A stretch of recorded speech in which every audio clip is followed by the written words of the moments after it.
Imagine the shock when your own child treats you like you're disposable.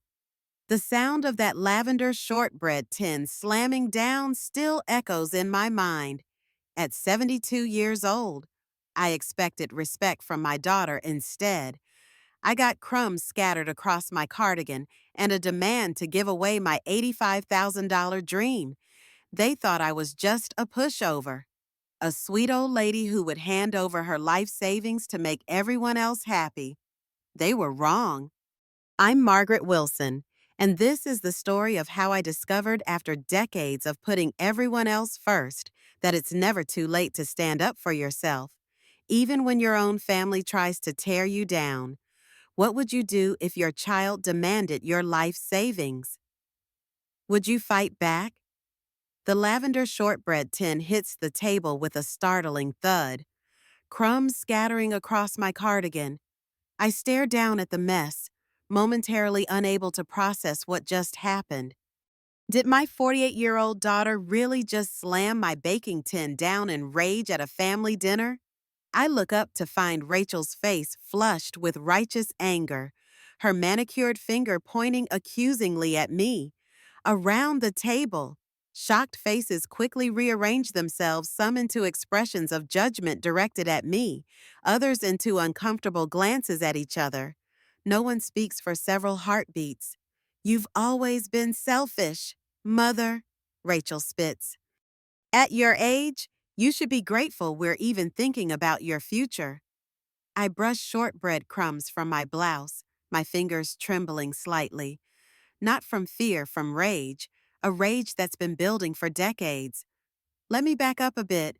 I always thought I was doing everything right. Work hard, save money, be responsible. That's what adults do. Right? At least that's what I've been telling myself for the past 5 decades. My name is Margaret Wilson, 72 years old, widowed, and as of 2 weeks ago, a proud owner of my dream garden nursery. When my husband Robert passed away 3 years ago, he left me a modest life insurance policy, not enough to change my life dramatically, but enough to finally pursue the dream I'd put on hold for 40 years.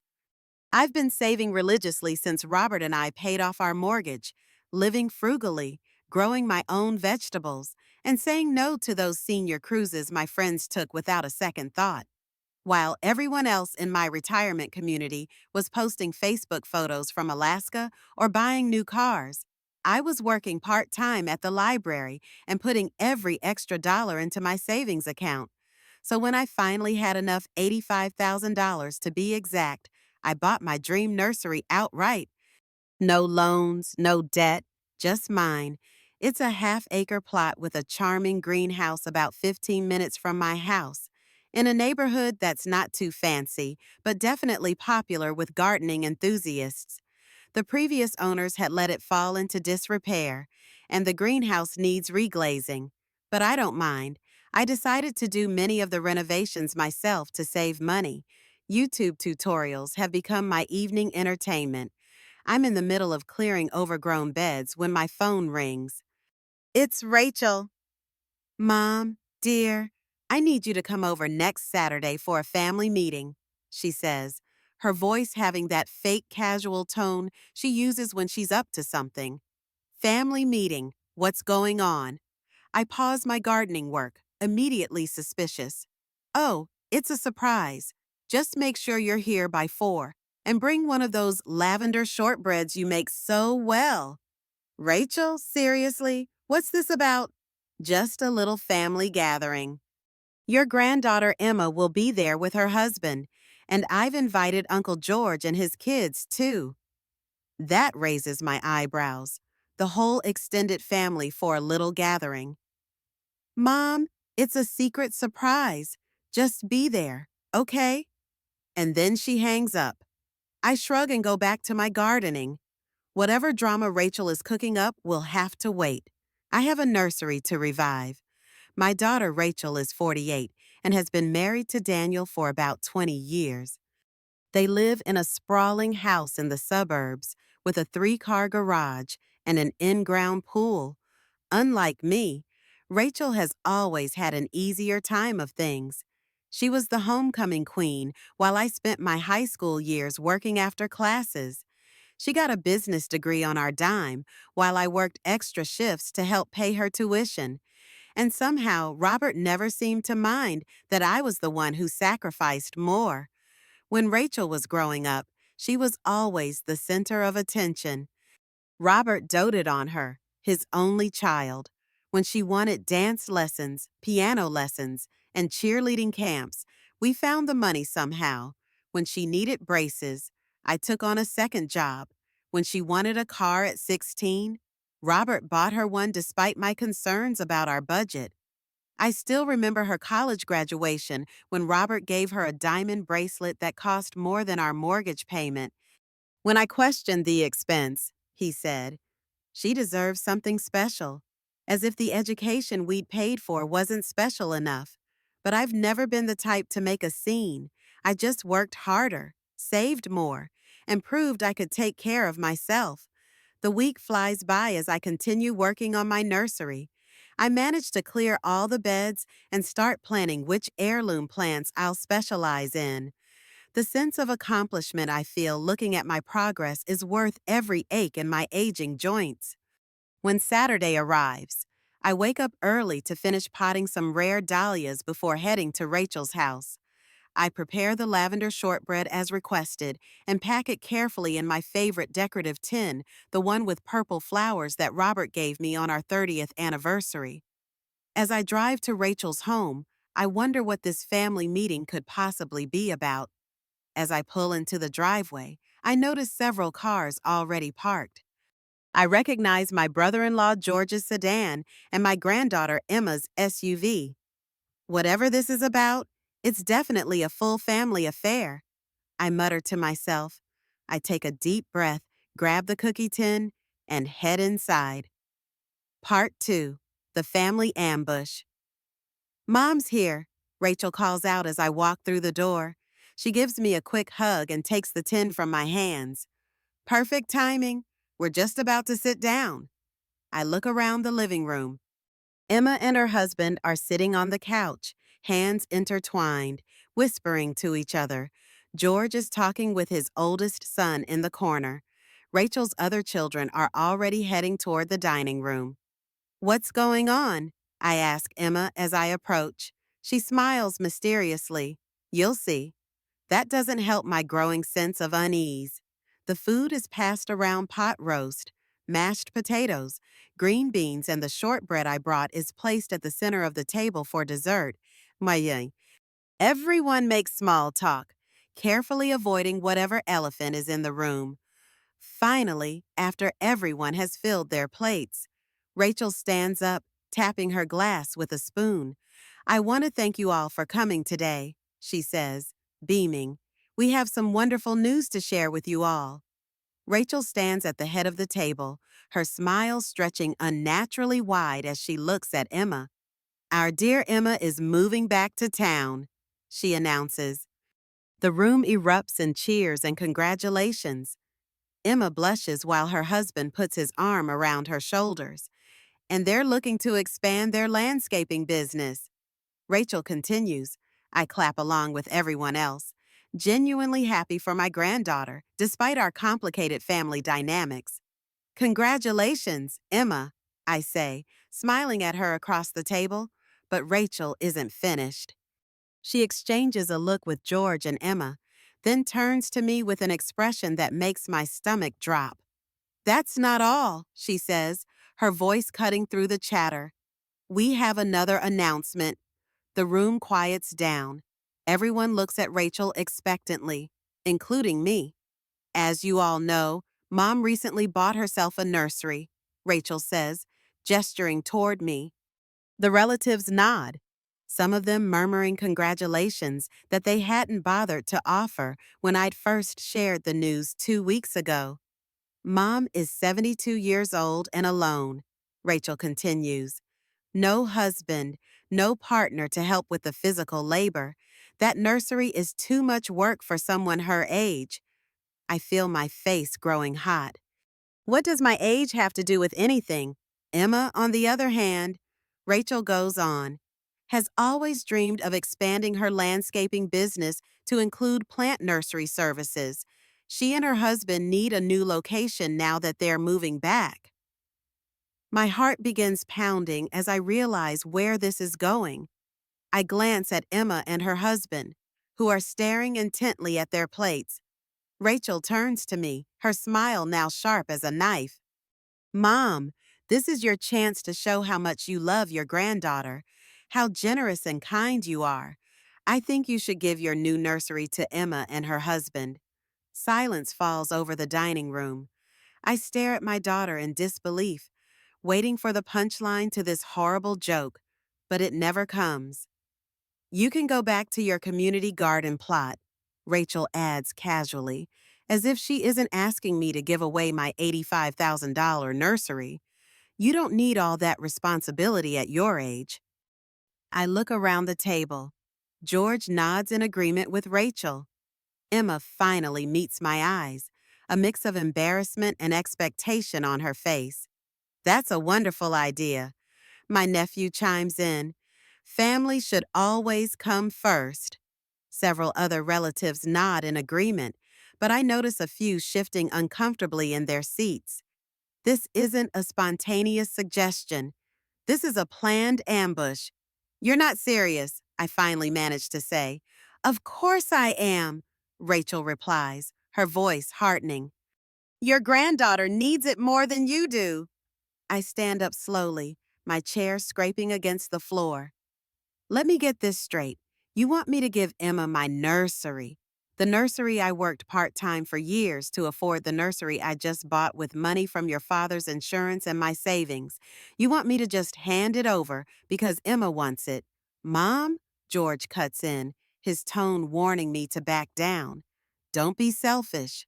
Selfish, I laugh, the sound hollow even to my own ears. I worked for that nursery, every single penny. No one helped me. But Emma needs, Rachel starts. No, I interrupt. Absolutely not. I will not give my nursery to Emma. It's mine. I earned it. Emma bursts into tears, her hand pressed against her chest. Her husband glares at me as if I just kicked a puppy. How can you be so heartless? Rachel demands, her face flushing with anger. Your own granddaughter. How can you ask me to give away everything I've worked for? I counter. Emma should work and save like I did. The relatives begin whispering among themselves. I hear phrases like, so materialistic, and always was the difficult one. You've always been like this, Rachel spits, always thinking only of yourself. I'm not giving her my nursery, I repeat firmly. End of discussion. What happens next still plays in my mind in slow motion.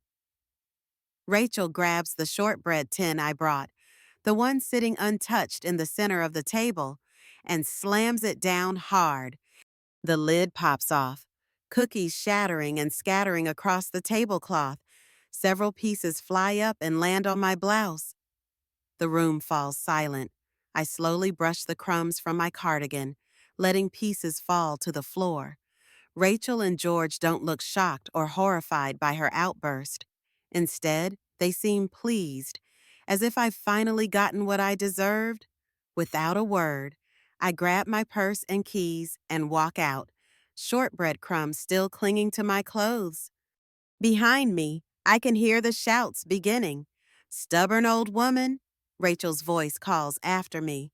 We're just trying to help you, George adds. How could you do this to me? Emma wails. I get into my car, hands shaking so badly I can barely turn the key. As I drive home, I feel something I haven't experienced in decades pure, undiluted rage, not just at Rachel, but at myself for allowing this pattern of disrespect to continue for so long.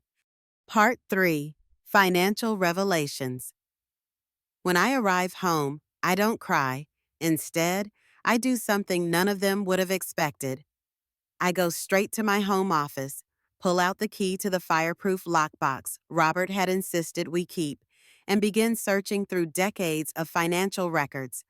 If Rachel wants to play hardball, she's about to learn that her mild-mannered mother has been keeping score all along. The next morning, my chest still aches with hurt and anger.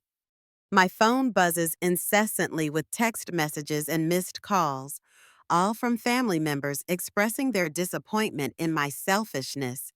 I turn it off and spread Robert's papers across my kitchen table. Robert was always meticulous about financial records, tax returns, loan documents, property deeds, everything labeled and organized chronologically. I'd never paid much attention to our finances while he was alive. He handled the money, and I trusted him completely. Now, as I sort through the documents, I realize that trust was misplaced. 3 hours into my investigation, I find it a loan agreement from 15 years ago. Rachel and Daniel came to us needing money for a down payment on their house, the very house where she slammed my shortbread tin. Robert loaned them $55,000 from our retirement savings with the agreement that they would pay it back within 10 years. According to this document, with interest, they now owe nearly $82,000. There's no record of any repayment. I continue digging and find more $20,000 for Rachel's failing boutique venture, $15,000. For Emma's private school tuition, $8,000. For a family vacation to Hawaii that I wasn't invited on because someone needed to watch the dog.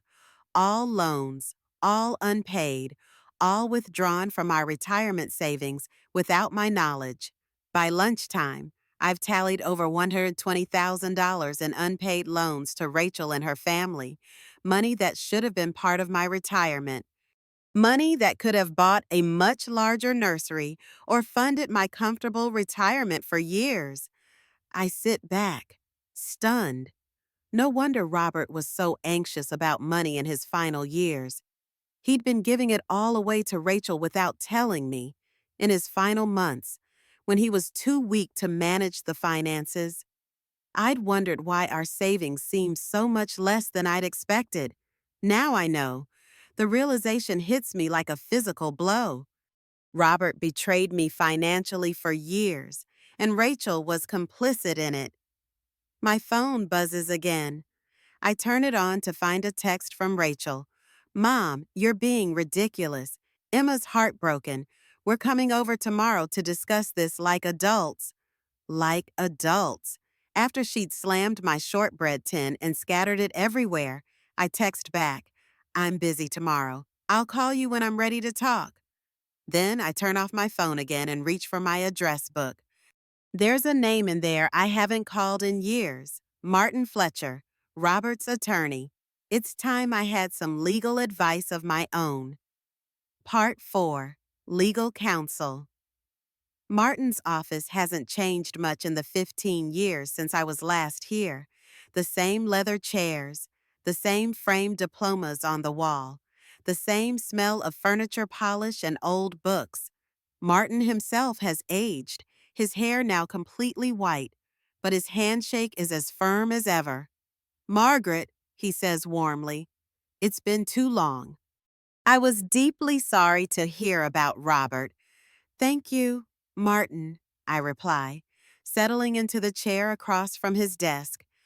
"I appreciate you seeing me on such short notice." "Of course. What can I help you with today?" I pull out the folder containing the loan documents and place it on his desk. "I need to know if these are legally binding." Martin opens the folder and begins examining the papers, his expression growing increasingly concerned as he flips through them. "These are all loans to Rachel." "Yes, I only discovered them yesterday. Robert never told me about them." Martin adjusts his glasses and continues reading.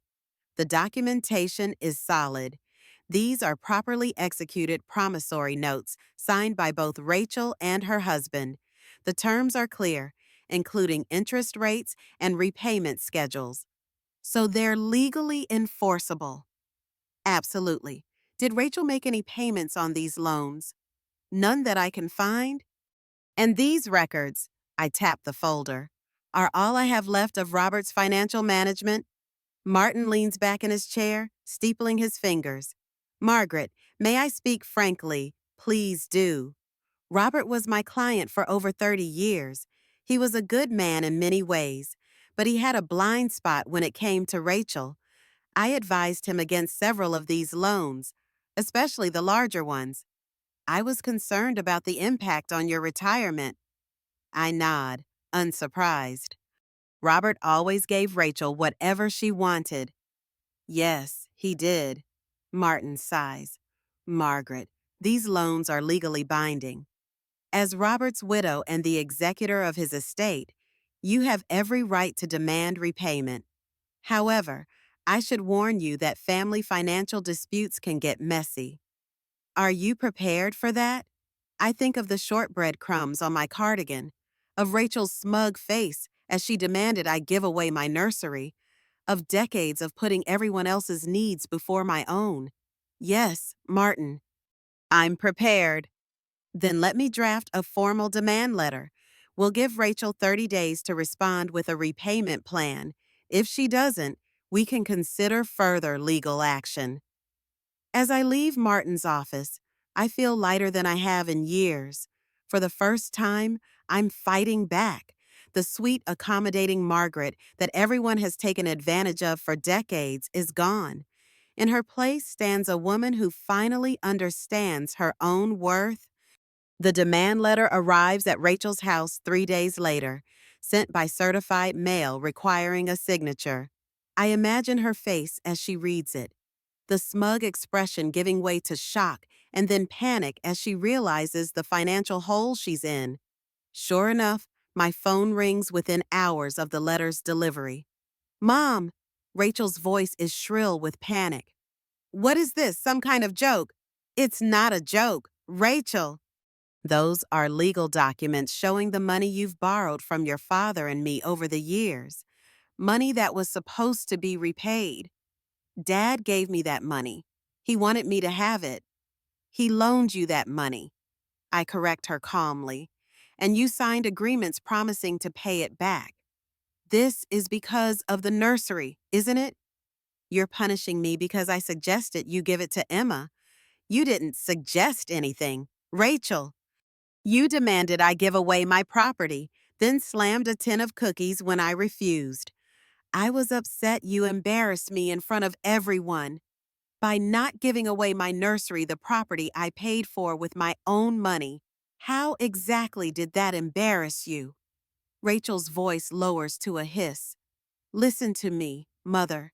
If you pursue this, things will get very ugly. I will make sure everyone knows what a vindictive, heartless woman you are. Feel free, I reply, surprised by my own calm. But the loan documents speak for themselves. If you'd like to discuss a repayment plan, I'm open to that. Otherwise, my lawyer will proceed as outlined in the letter. You wouldn't dare sue your own daughter. I didn't think my own daughter would slam things around and scatter food at me. Yet here we are. Rachel hangs up without another word. I expect her next move will be to rally the family against me. And I'm not wrong. Within days, calls begin coming in from relatives, all expressing their concern about my mental state and suggesting that perhaps I should consider getting help. George is particularly direct. Margaret, this vendetta against Rachel has to stop. Robert wanted her to have that money. You know that. If Robert wanted her to have the money, George, he wouldn't have had her sign loan documents promising to pay it back with interest. He would have given it to her as a gift. You're being overly technical. No, I'm being accurate. There's a difference. Even my granddaughter Emma calls, her voice thick with tears. Grandma, please stop this. Mom and Dad are so upset. They might lose the house. They won't lose the house if they pay back what they borrowed, I say gently. And Emma, why didn't you ever ask me if I wanted to give you my nursery? You let your mother ambush me. I didn't know she was going to do that, Emma admits. I thought we were just going to ask if I could work there with you. That gives me pause. Is that true? Yes, Emma sniffles. I do love plants. And I thought it would be nice to spend time with you, learn from you. Mom was the one who said you should just give it to me entirely. For the first time since the family dinner, I feel a flicker of softening.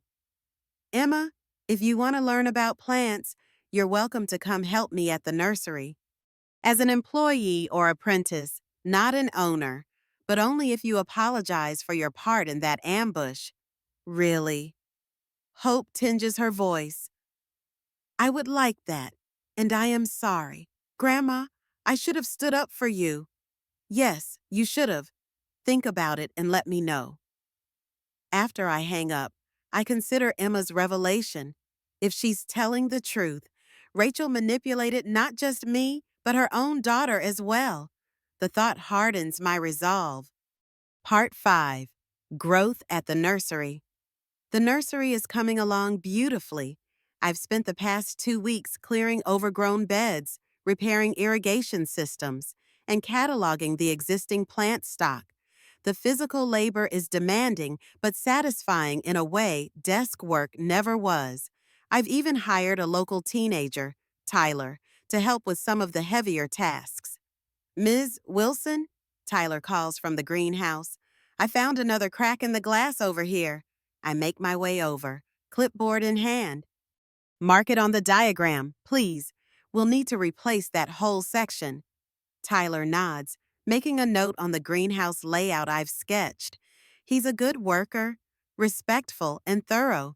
In just 2 weeks, he's learned more about plants than Rachel bothered to in her entire life. My grandpa says you're doing good work here, Tyler comments as he measures the cracked pane. Says this place hasn't looked this good in 20 years. Your grandfather remembers it from before. Yes, ma'am. He used to buy his tomato starts here every spring. Says the last owners let it go to waste. Well, we're bringing it back, I say, feeling a surge of pride. This place is going to be special again. As if on cue, my phone rings. It's Martin. Margaret, I've received a response from Rachel's attorney. My heart skips a beat. She hired an attorney. Yes, a James Dowell. I know him, aggressive, but not particularly thorough. His letter essentially claims that the loans were gifts and that Robert indicated as much verbally. That's not true. I know. Unfortunately for them, the loan documents are clear. I've responded, reiterating our demand for payment and suggesting mediation as an alternative to litigation. Do you think she'll agree to that? Hard to say, but Margaret, there's something else you should know. I've been looking into Rachel's financial situation as you asked. She and Daniel refinanced their house 2 years ago and took out a substantial amount of equity. Their business, the interior design firm, hasn't been doing well. There are signs they're overextended. I close my eyes, absorbing this information. So they may not be able to repay the loans. It might be difficult for them, yes, but they do have assets that could be liquidated. The vacation property in Aspen, for instance. The vacation home they've never invited me to. The one Robert helped them buy 10 years ago. Thank you, Martin.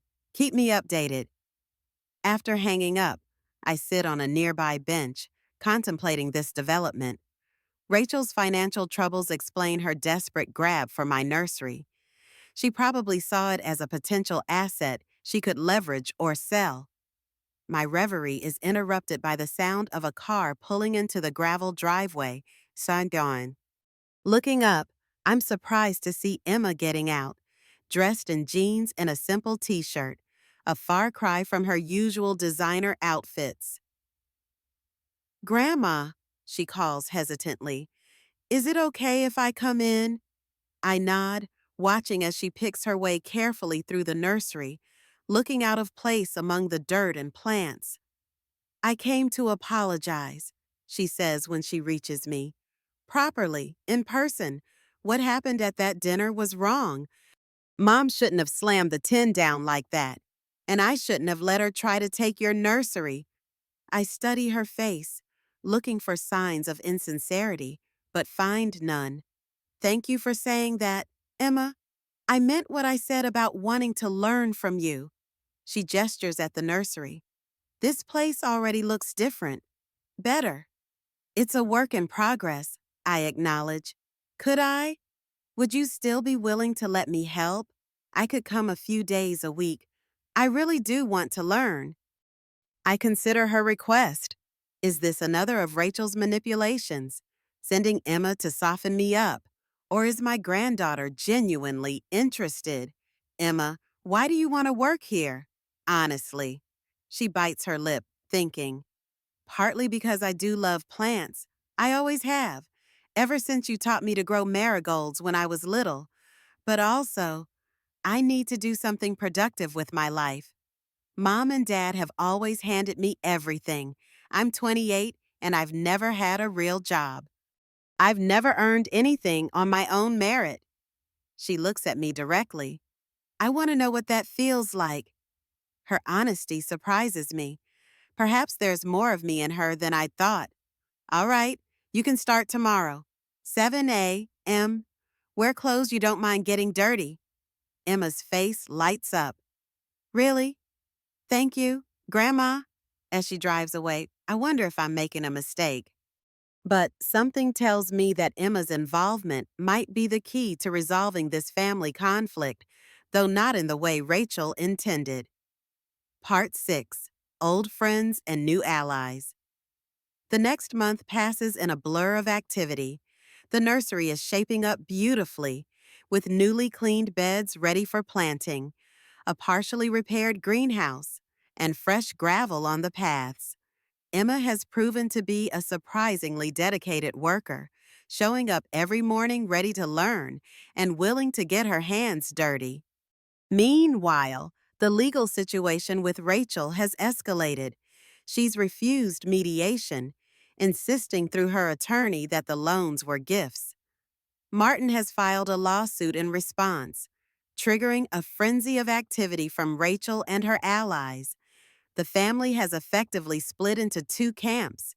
George and most of the cousins side with Rachel, bombarding me with angry calls and messages about tearing the family apart over money. But surprisingly, a few relatives have quietly reached out to express their support. Margaret, it's Janet, my sister-in-law says when she calls one evening. I want you to know, I think you're doing the right thing. Rachel has been taking advantage of you for years. Thank you, Janet. That means a lot. George doesn't know I'm calling. He's furious with you. But I remember how Robert would come to us year after year for advice about Rachel's financial demands. He was torn up about it, giving her the money but knowing it was hurting your future. Why didn't anyone tell me? I ask, the old hurt surfacing. Janet sighs. Robert asked us not to.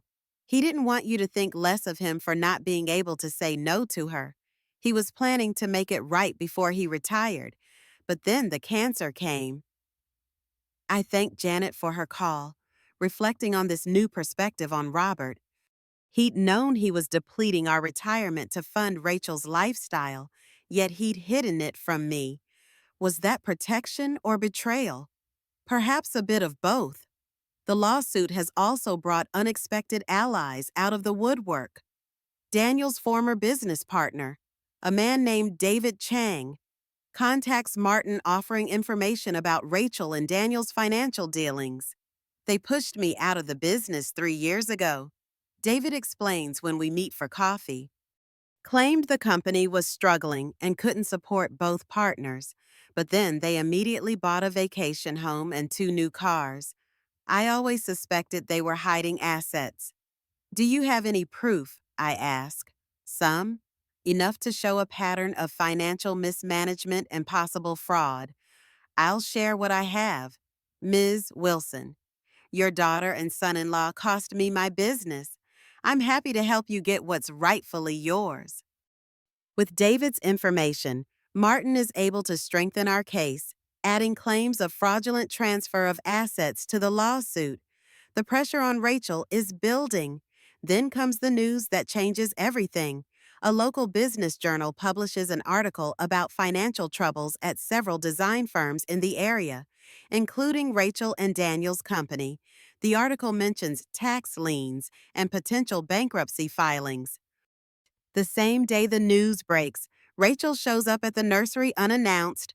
I'm working with Emma on cataloging a new shipment of perennials when Rachel's luxury SUV pulls into the driveway. Mom, she shouts as she storms toward me, her face contorted with rage. What have you done? Emma steps forward protectively. Mom, calm down. Grandma is working. Stay out of this, Emma, Rachel snaps. This is between me and your grandmother. She turns back to me, eyes blazing. Did you plant that story about our business? No, I reply calmly, but it sounds like someone did. Don't play innocent with me. First the lawsuit, now this. You're trying to destroy us.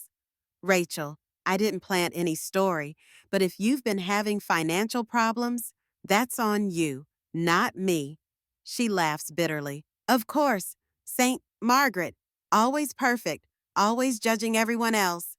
Mom, that's not fair, Emma interjects. Grandma has every right to ask for the money you borrowed to be repaid. Rachel turns on her daughter, incredulous. Are you taking her side after everything your father and I have done for you? I'm not taking sides. I'm just saying, forget it.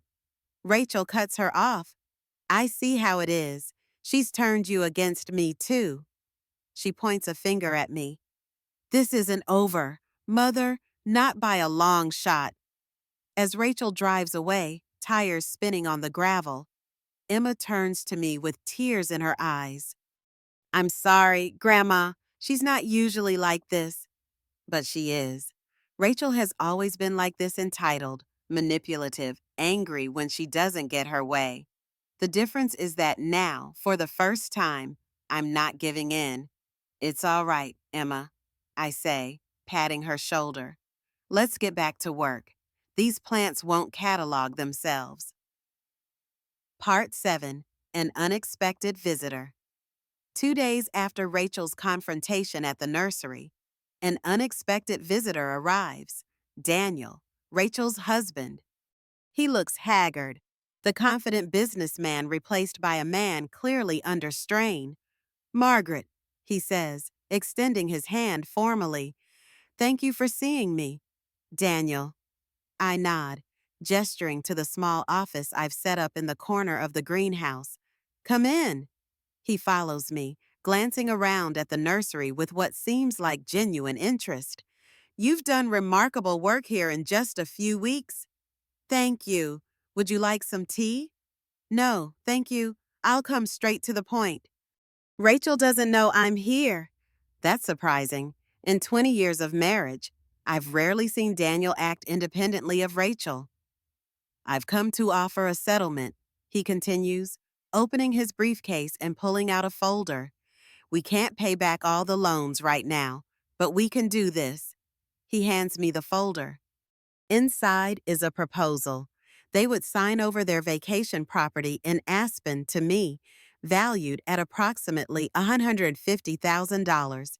Make monthly payments of $500 for 5 years to cover the rest, and issue a formal apology for the misunderstanding at the family dinner.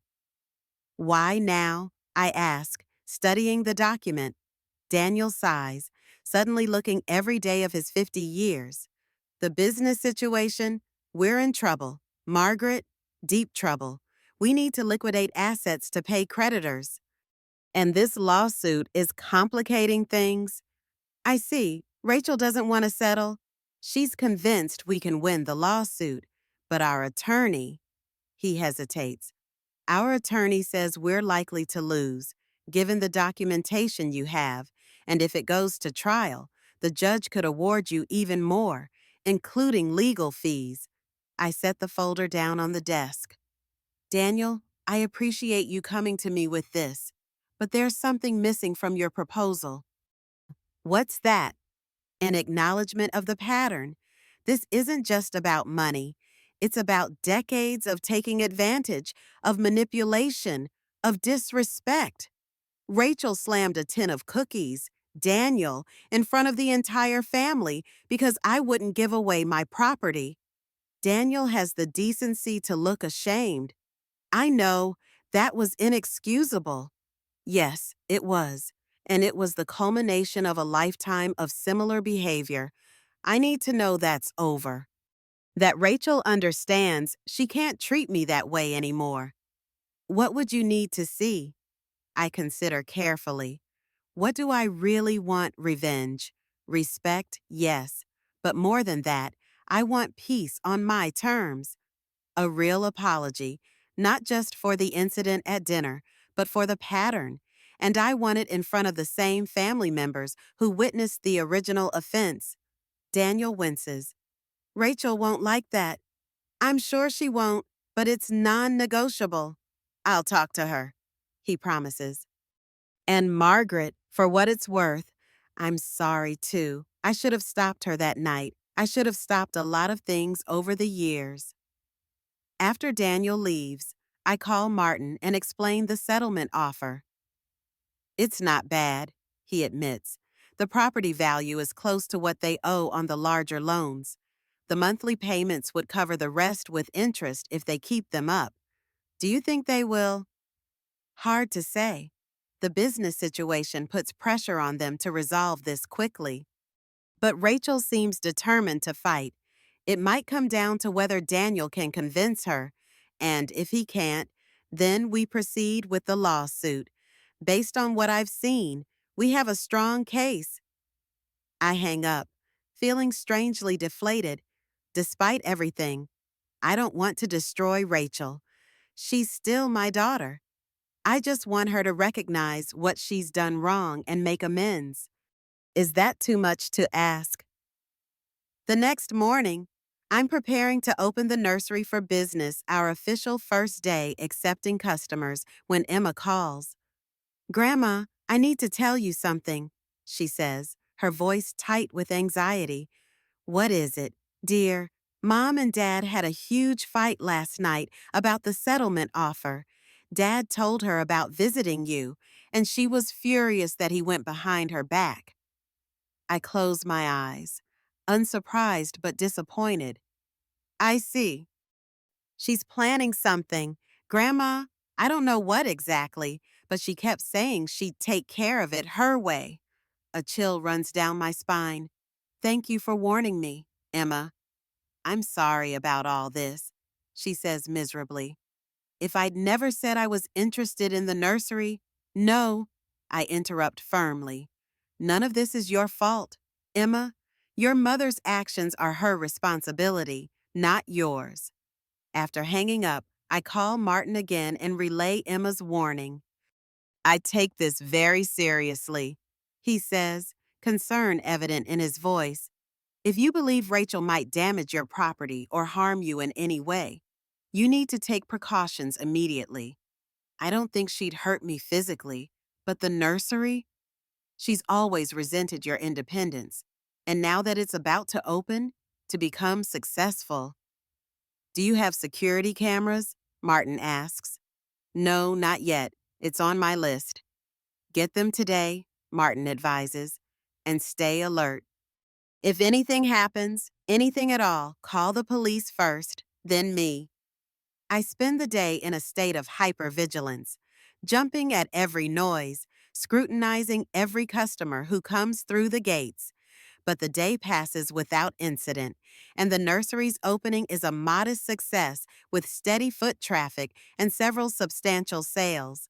That night, exhausted but satisfied, I lock up and head home, checking the rearview mirror repeatedly to ensure I'm not being followed. The house is dark and quiet when I arrive, just as I left it that morning. As I make a simple dinner, I try to dismiss my fears as paranoia. Surely Rachel wouldn't actually do anything destructive. Despite our conflicts, she's still my daughter, still the little girl I raised. There have to be limits to her anger. Part 8. The social media storm. I wake to the insistent buzzing of my phone. It's Emma. calling at 6:30 in the morning. Grandma, have you seen Mom's Facebook post? I sit up, instantly alert. No, what post? She posted a long rant about you last night. It's getting shared all over town. I throw on clothes and head to my computer. I rarely use social media, but I maintain a basic Facebook account to see photos of distant relatives. I log in and find Rachel's post almost immediately. It's been shared by several mutual connections. Oh, shucks. My heart sinks as I read family betrayal. When greed destroys relationships. Today I learned what truly matters to my mother, and it's not family. After my father passed, she received his life insurance money. Instead of helping her struggling granddaughter start a business, she bought herself a boutique nursery as a hobby. When we suggested she consider sharing her good fortune with the younger generation, who could actually make use of it for decades to come, she not only refused but is now suing us over old family loans that Dad explicitly forgave. At 72, she'd rather destroy her relationship with her only daughter and grandchildren than share her wealth. This is what greed does to people. Heartbroken family betrayal. The post has dozens of supportive comments, most from people who've only heard Rachel's side. So sorry you're going through this. Some people become so selfish in old age. Money changes people. Sad she chose it over family. I closed the laptop, feeling physically ill. This isn't just a family dispute anymore. Rachel has taken it public, painting me as a villain to everyone we know. I call Martin. She's trying to damage your reputation, he says after I explain. It's a common tactic when someone knows they're legally in the wrong. What should I do? Should I respond? Absolutely not. Engaging in a public battle will only escalate things. Besides, the truth will come out in court if necessary. He's right, but the damage is already being done. By mid-morning, I've received several calls from acquaintances asking my side of the story. Worse, when I arrive at the nursery, there's a noticeable drop in customers. Those who do come in seem curious, stealing glances at me as if looking for signs of the greedy monster Rachel described. Emma arrives looking mortified. I'm so sorry, Grandma. I tried to talk to her, but she wouldn't listen. She's convinced herself that she's the victim in all this. I squeeze her hand. It's not your fault, Emma. I told her the post was unfair and misleading. We had a huge fight. I appreciate you standing up for me, but please don't put yourself in the middle. Emma shakes her head firmly. I'm already in the middle, and I need to do what's right. By afternoon, the effects of Rachel's post become even more apparent when I notice negative reviews appearing online for the nursery. One-star ratings with comments like, owner mistreats family, and would rather do business with someone who values family over money. As we're closing up, Tyler approaches me hesitantly. Ms. Wilson, I saw what your daughter posted. It's not true, is it? You wouldn't sue your own family unless they really deserved it. I'm touched by his loyalty. It's complicated, Tyler, but no, I'm not suing anyone over money that was freely given. I'm asking for repayment of loans that were documented with signed agreements. He nods. My grandpa says there must be more to the story. He says you're one of the most hard-working, honest people he's met. Thank your grandfather for me. That means a lot. After Tyler leaves, I find myself sitting alone in the greenhouse, surrounded by my plants. They, at least, don't judge me based on social media posts. Still, the damage Rachel is doing is real. If business continues to suffer because of her accusations, this dream I've worked so hard for could fail before it truly begins. For the first time since the family dinner, I feel a deep sense of despair.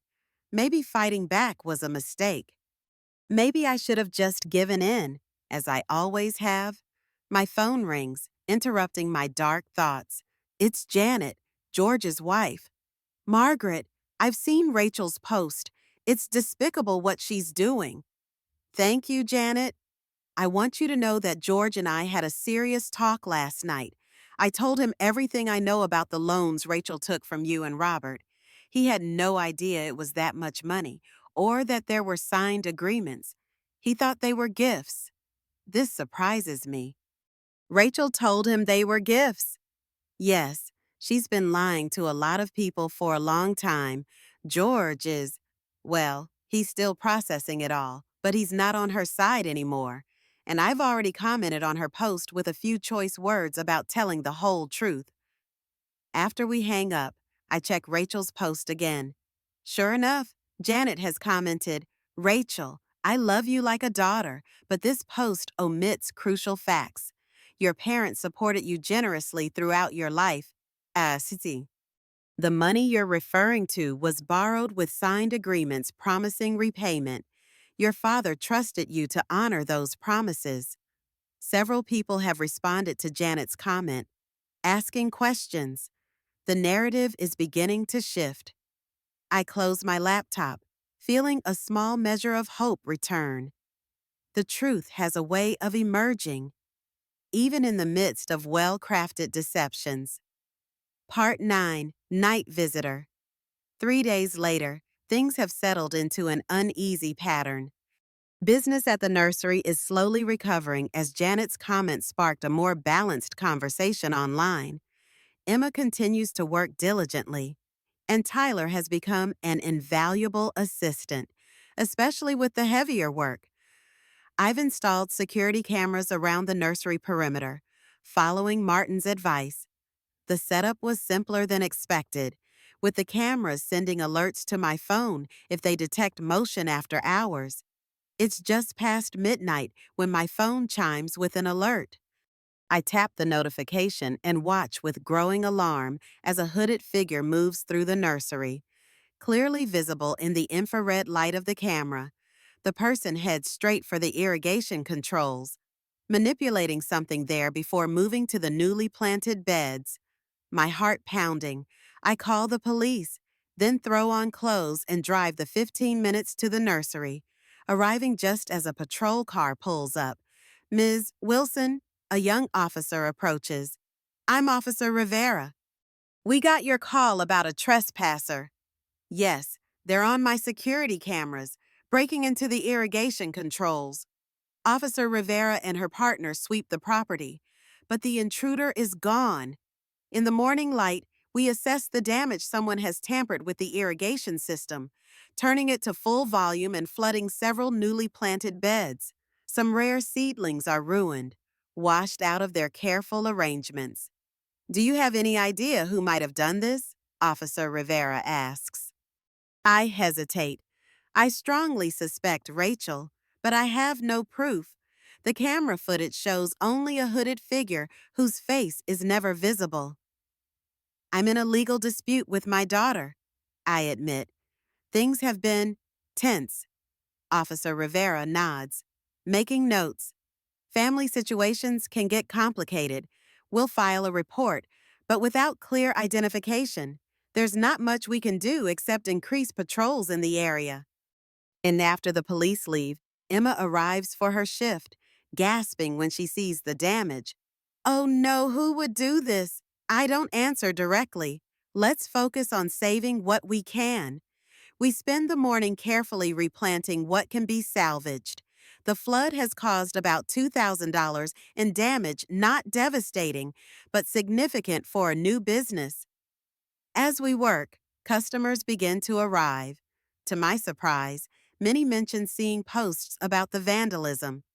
Apparently, Tyler's grandfather has been talking to his gardening club about my situation, and word has spread. We came to show support. One elderly woman tells me, purchasing far more plants than she likely needs. Some people in this town still believe in honesty and hard work. By afternoon, the nursery is busier than it's been since opening day. People from the neighborhood, customers from the library where I used to work, Members of my church all coming to buy plants and offer words of encouragement. I saw what happened on the community Facebook page, one man says as he loads several shrubs into his truck. My wife and I figured the best response was to support your business. Emma watches the steady stream of customers with amazement. Grandma, I think Mom's plan backfired.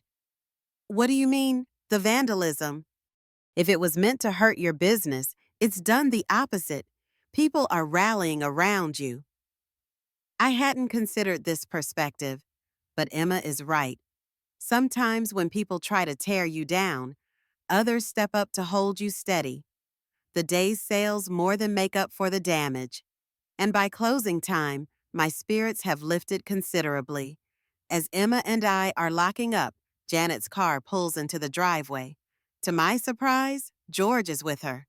Margaret, he says, approaching awkwardly. Janet told me what happened here. I I want to apologize for taking Rachel's side without knowing all the facts. Thank you, George. I talked to her today, he continues. Tried to get her to see reason, to accept Daniel's settlement offer. She wouldn't listen. He shakes his head sadly. I don't recognize my niece anymore.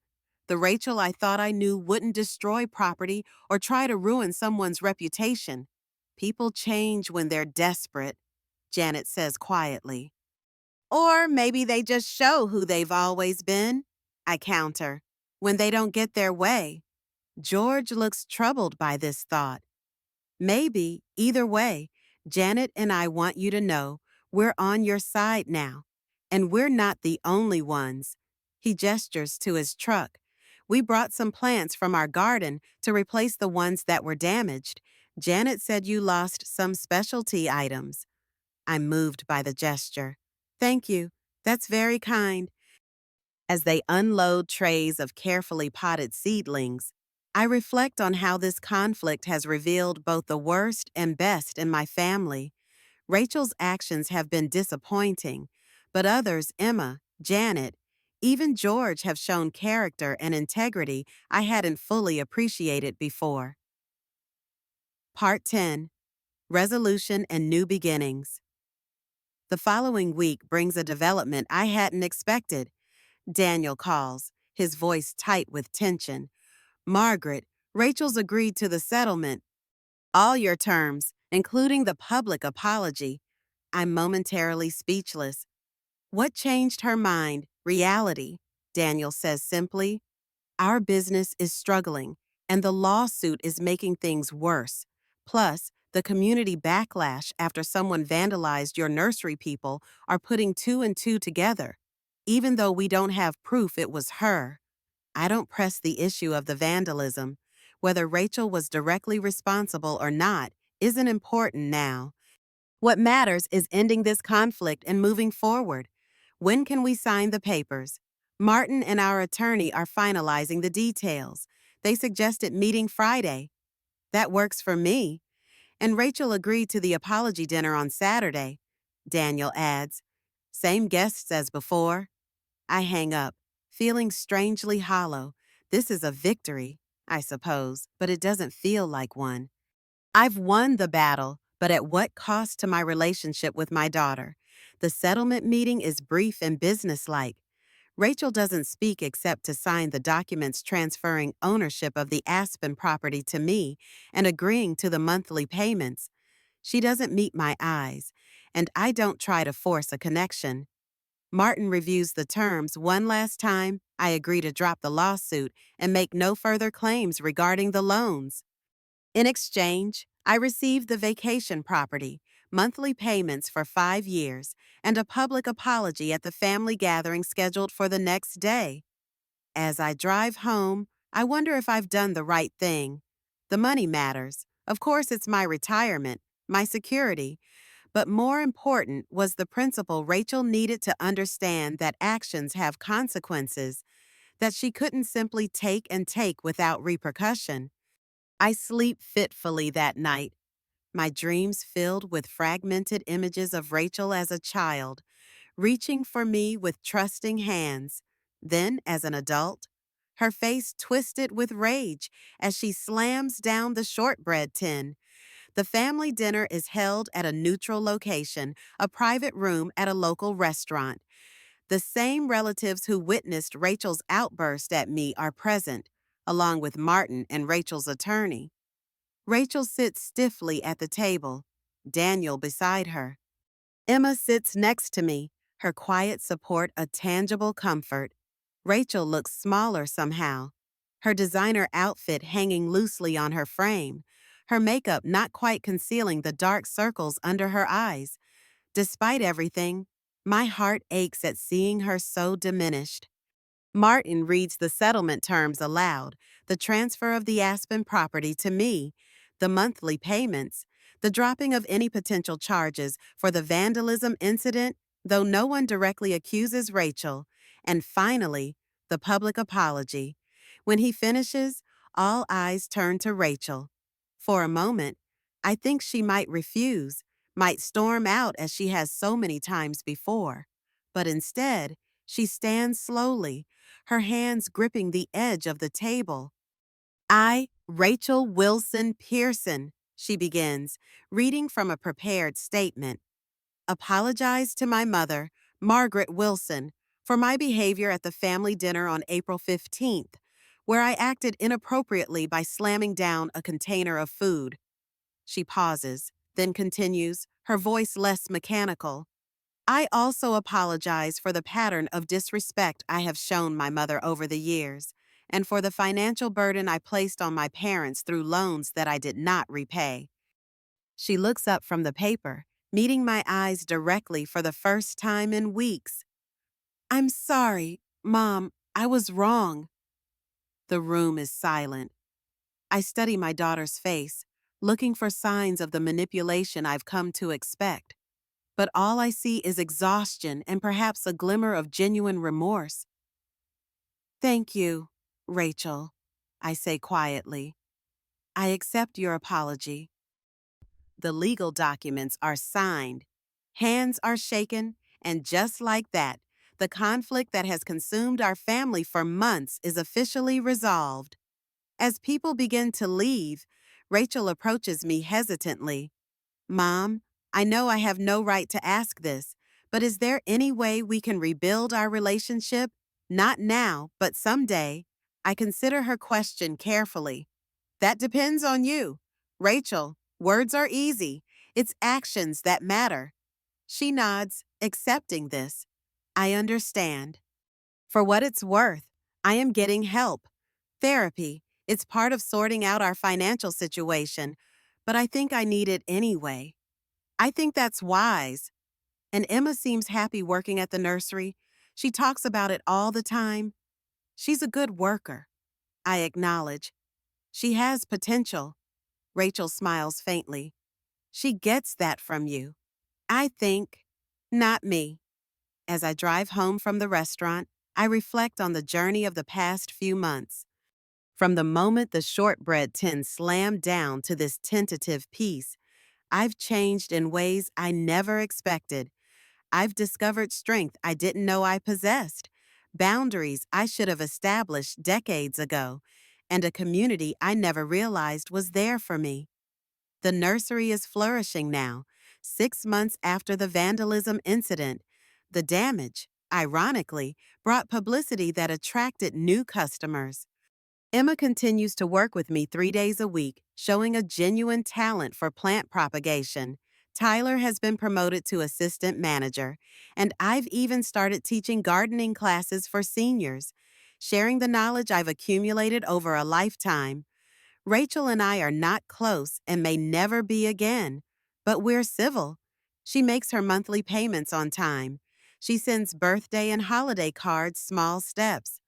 Sometimes, when I'm working in the greenhouse, I think about that family dinner, about the shock of the tin slamming down, about the rage that propelled me to finally stand up for myself, and I wonder what would have happened if I'd found my voice decades earlier, if I'd refused to be the family doormat from the beginning.